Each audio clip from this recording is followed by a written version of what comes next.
de autoria da vereadora Andressa Marques, que requer o espaço de tribuna livre para o grupo Só Cego na pauta do Instituto da Audiovisão, INAVE.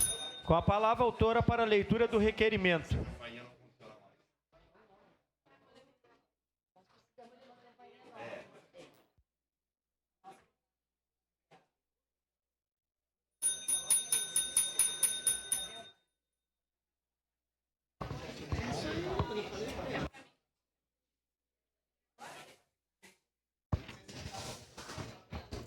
Pois não, senhor presidente. Requerimento tribuna livre, artigo 103. Requer o espaço de tribuna livre para o grupo Sossego na pauta do Instituto da Audiovisão INAVE.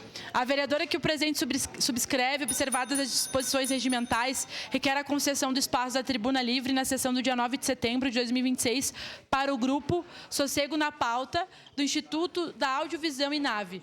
Na oportunidade, o grupo fará uma apresentação musical para apresentar o projeto e o instituto que representam. As apresentações são realizadas em eventos culturais, sociais e datas comemorativas pela cidade.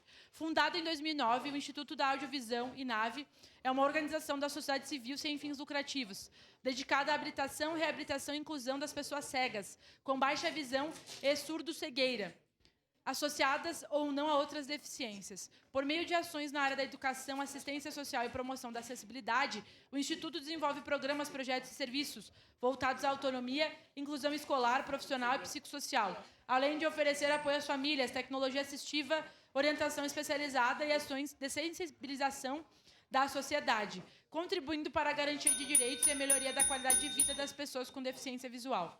Caxias do Sul, 14 de julho de 2026. 151 anos da colonização e 136 da emancipação política. Assina essa vereadora que o presente, fala, subscreve. Declaro abertas as inscrições para a discussão do requerimento. Encerrada a discussão. Em votação, declaro abertas as inscrições